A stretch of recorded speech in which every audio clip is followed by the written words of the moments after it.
Good morning, my lovelies. Welcome back to my channel, Melly Jean and Book Adventures. My name is Melly, and this is the channel where I speak about everything that has to do with knitting, crocheting, crafting, spinning, fiber. I hope you're enjoying these Monday Madness vlogs. Don't really have much to tell you today, so it's going to be a short one. Although I am a little bit annoyed right now. As you know, I have a dog, and I'm starting to think he may have separation anxiety because I'm only gone for about 5-10 minutes in the morning. I go right around the corner to take my son to the bus stop, and when I come back, something's always chewed up, and it's nothing major, like it's not the couch or whatever. This morning he got my gnome pillow I got at Christmas time from my job. I only paid like $2 for it. Just little square couch pillow, and it had a fur thing across it. It had like plaid top and then like a gray bottom for like the body, and then it had like a fur thing across to signify the hat, and it had a little bobble nose and a little mustache and beard glued on. So it wasn't very well made. It was, I mean, not by any stretch of the imagination. And where the fur was where I guess it was glued. It wasn't sewn. So, I mean, I could fix it if I wanted to, but yeah, I mean, it was just glued together. But, I mean, I put it in the trash. But it's probably missing some stuffing now. I'm missing, yeah, it was just glued together. So, like, again, sorry, I'm just gonna trash it. I only paid a couple dollars for it, so it's not a big deal. It was cute and whatever, but again, it wasn't very well made. If it was like an expensive item, I probably would have got upset. But he's sulking in the corner right now because he got yelled at. So I'm a little upset about that. Not because,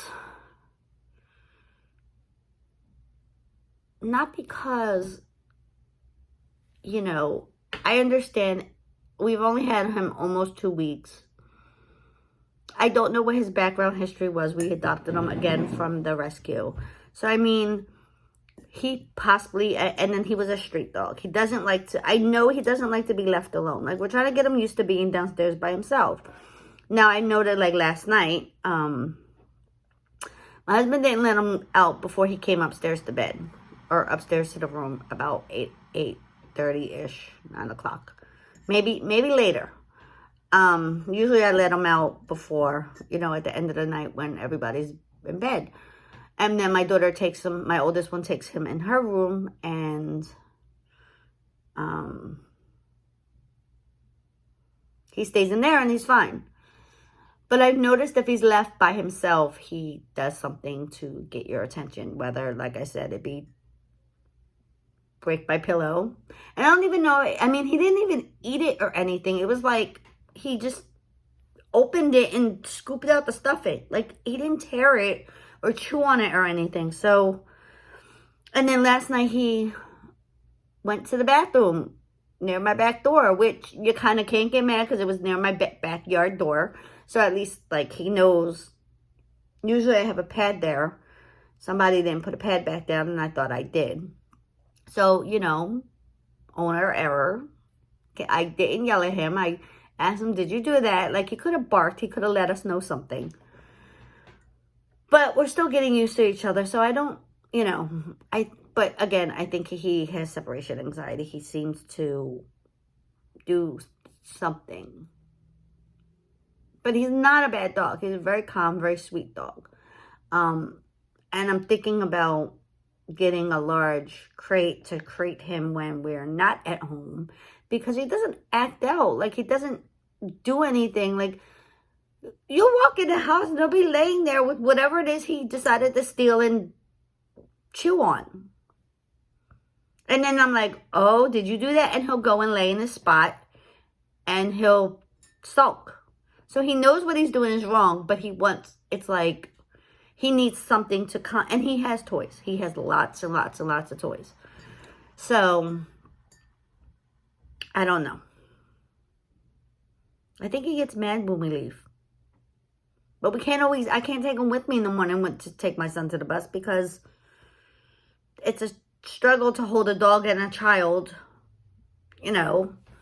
Anyway, besides that, sorry, you guys, I totally just went off on a tangent. Like I said, I do have one little thing to show you, but I don't really have much to show you, in the way of knitting. I am reading a new book. Remember how I told you I'm reading Great Expectations? That's more of a slow, in the mood type read, so I'm not really like rushing through it. But my hold for Six of Crows had came from the library, so I'm reading that. I'm on second chapter, which would be about Kaz. I mean, I'm not into it very far. I'm enjoying it, but I'm not like, it's just starting out, so I'm not quite sure yet. And the reason why I wanted to read it was because I had bought my daughter, I don't know why I'm looking off that way. I'm kind of like looking at the dog to see what he's doing. I had bought my daughter her other trilogy, the Shadow and Bone trilogy, I think it's called, the first book, because she is in a special learning program in school, and she has a learning delay. Basically, it just takes her longer to process information, and comprehend. So she struggles with reading comprehension a little bit. Like, she's a grade below where she's actually at. Like, she's in 7th grade, but she reads at a 6th grade reading level, which is great. But the last time they tested her, and this is really not my business to tell, but I'm gonna tell a shortened version of it. Her reading comprehension is a couple points below where she needs to be for whatever. So they told me that she liked to read, and I'm like, not really. And I think the reason is because she struggles with it, not because she can't read, but because sometimes it's difficult for her. So what should I do? So, because I had bought her a Kindle. She asked for a Kindle right before we were put in lockdown or quarantine or whatever you want to call it during 2020. So 2 years ago, this month. Because she was like, there was nothing to do. Like, obviously, like, she had asked for it, and I just didn't really think she wanted it, and then she asked for it again. She used it for 3 months out of that, like, up until the summertime. No, I'm lying. She used it over the summer of lockdown because we couldn't really go anywhere. Like, we couldn't do anything. We were stuck in the house. So that was like, it was computers and TV and that. And then she kind of was like, I think she realized, like, just a little bit that she's not a reader, or she doesn't enjoy it like she thought she would. And I don't push, like, it is what it is.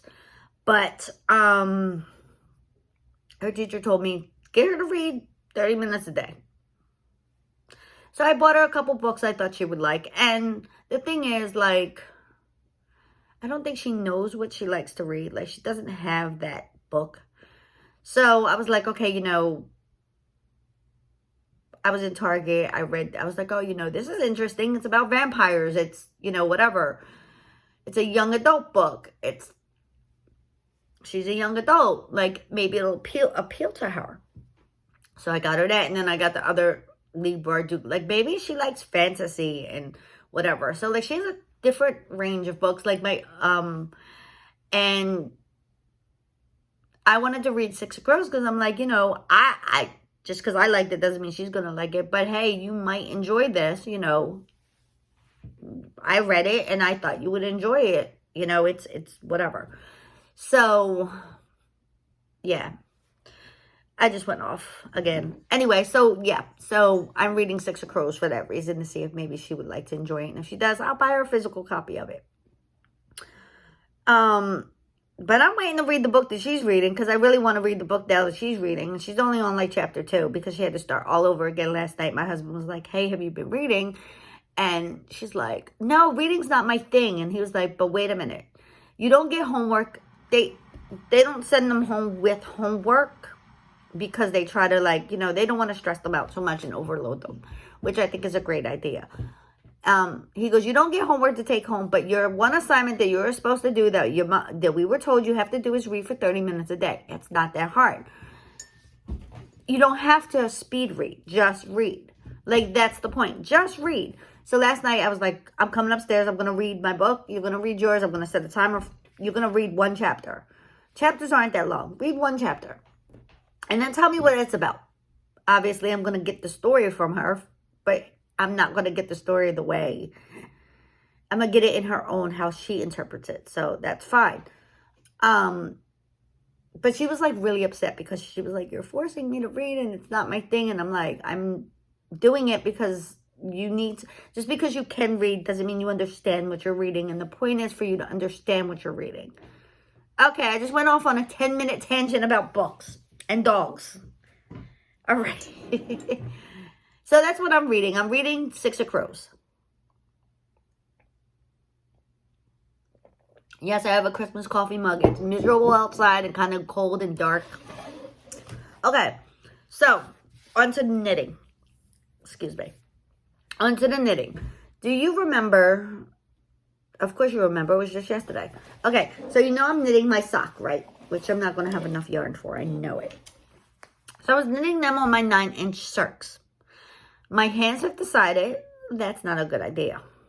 I used them previously. I used them before. And I was fine. Like, no problems. But I have RA. So, and the most thing that is affected are my hands. They get kind of crampy. Like, if I do too much. Or they get weird. Like, they don't want to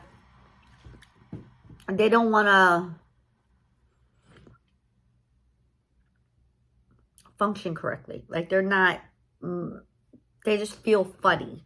Like, I can't, my mobility or my motor skills get funny where it's weird to hold things.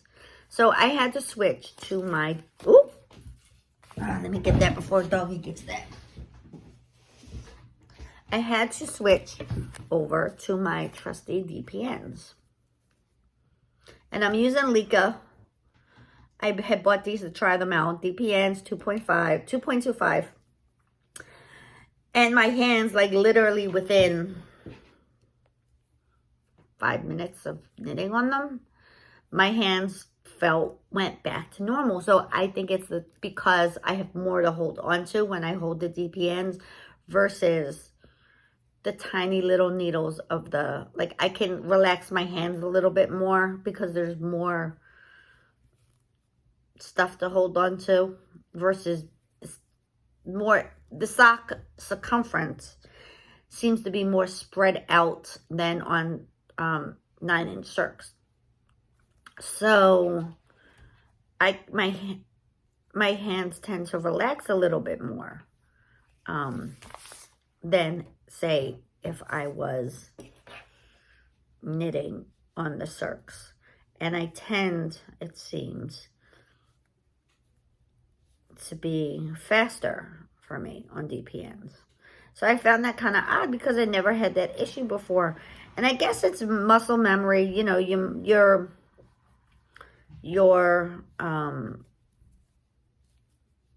hands have to get used to using, you know, a different type of needle again, which is fine. But my hands were just like, no. We like the DPNs. And I think I like the DPNs better. Never tried Magic Loop, as you probably know. I've probably said it previous. But I think I just like the DPNs. It's, to me, a lot of, at first, I was very intimidated by it. And all the sock patterns I was coming across, or any circular pattern that used DPNs that I was coming across, only used 3. And I was kind of, it wasn't the act of knitting, it was the math.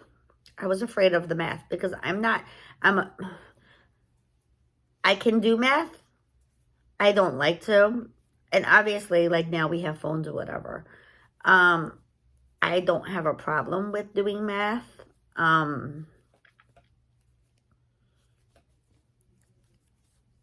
But it was more of, okay, well, if I have them on 3, that means one of the needles is going to have more.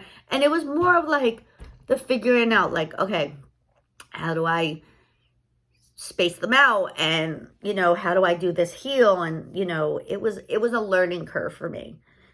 But I did it. I learned it. And I think that's why I like the DPNs the most, because that's, you know, it made me sit down and think about, like, okay, well, this many stitches, and I have to divide it onto this many stitches. And then when I do my heel, it has to be this many stitches, and because I do the short row heel. And then I have to get it, like, it was that. But now I'm like, okay, you know I have to do, if I have 32 stitches, I need, for my short row heel, 10, 12, 10. I always put the, you know, I could do 11, 11, 10. But 10, 12, 10 seems to work better for me in that whatever. So I kind of have a way that I figure it out. No matter what pattern I'm using, I'm like, okay, you know, I have 4 needles. This is what I need. And then, you know, it's not rocket science. It's really not. I just was intimidated by it. But I would say to my beginner sock knitters, don't be intimidated by double pointed needles. They're not that hard. I actually think that it's easier than any other, except for circs, because then 9-inch circs, it's easy because you go around and around and around and around and around. And the only other thing you have to do is when you get to your heel, split the stitches in half. But basically, it's the same thing with, if you're using 4 circular needles and you're knitting with the 5th, when you get to the heel, you choose which side is which side you want to be your heel, which side you want to be your front. And usually I do, this is how I do it. Here is my tail. The first 2 needles to the left of the tail is the top of my foot. The 2 stitches on the right of the tail are my heel stitches. When I go to do my toe, I do a wedge toe. It's easier. And I use markers on each side. So, in between the first needle and the last needle on the first needle, which is where my tail is my decreases on one side. And then I have my second needle, and I have a marker. And obviously it's on where your heel corner is, basically. But everybody is different. If you follow, like I do a plain vanilla sock most of the time. And it's just the simplest pattern. I love my vanilla socks. I have done pattern socks. I have a few. I've done the Hermione socks. I've done, it's called vanilla latte, but I called it a pumpkin latte because I did it in kind of like a rusty pumpkin-y color and cream or beige, which I have to find that other sock. So, like, I have done patterns. Nothing too complicated, but nothing too easy either. But yeah, sock knitting is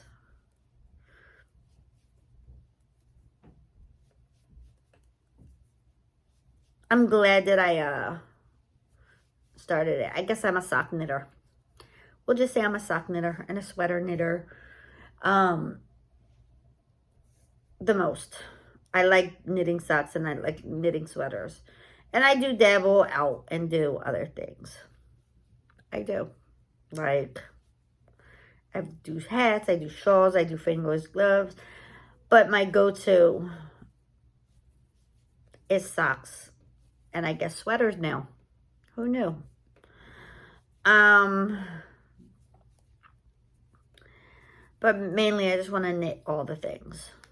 Who doesn't want to knit all the things? Like, I'm learning as I go. Let's put it that way. I was so afraid to learn new things. And I was like, oh, no, I can't do this. Not that I can't do it, but like, what if I do it wrong? Like, my next thing I want to try is next time I make a sweater, I want to do the German, if it has German short rows, which I'll probably pick a pattern that does because on purpose, I want to learn how to do them in the back. I want to learn. I'm going to teach myself.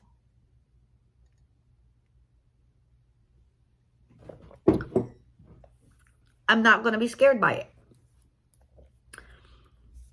And then there's one more thing I've learned. So there's that. But yeah, my coffee is getting cold. But yeah, there's that. Sock knitting. Who knew? I was one of those scared knitters that was like, oh no, I'm never going to be able to do a sock. But then Hannah from the Corner of Craft, when I discovered her channel, and whenever I discover a new channel, I go back to the beginning and I watch from the beginning. I don't watch, until I catch up.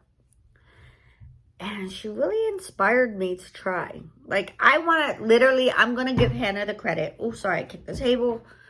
I'm going to give Hannah the credit that she inspired me to learn how to knit socks. And she inspired me to learn how to knit sweaters. So, Hannah, I know you're not watching. But if anybody, and I've actually tagged her in my first sock photo on Instagram. Don't forget to go visit me. Goya Snow. With the photo, and I tagged her and was like, you inspired me to learn. She answered me back like she's glad. I forgot exactly what she said, but basically it was like, it made her happy that she inspired me to do that and that I was doing a good job. Something like that. Like, awesome. So, yeah. I guess that's it for now. This whole video was dog, whining, and book reading. What are you guys reading? That's what I want to know. What are you reading? Are you reading anything? What are you reading? Can you recommend me any good books? Can you recommend me any good books for my daughter for young adults? She wanted to read Harry Potter, but I can't find my Harry Potter book. Don't know what I did with it. It's somewhere in this house. But I told her I have Kindle Unlimited, and if she wants to read it on the Kindle, she can. Because it's free on Kindle Unlimited. She has a Kindle, which I kind of stole. But she can have it back. I ain't got no problem with that.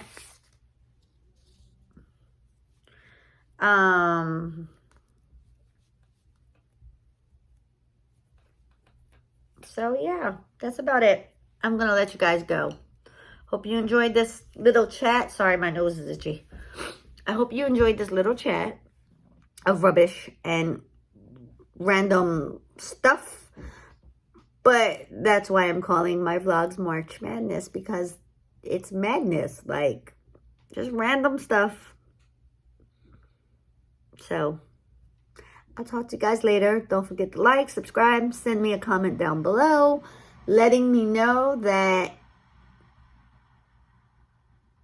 you're there, you're watching. Say hi. say, again, what you're reading, what you're knitting on, what you're crafting on. Any ideas for what you would like me to chat about. Any questions you may have for me. Yeah, just, I keep looking that way instead of that way. Yeah, so just comment down below. I'll see you later. Bye.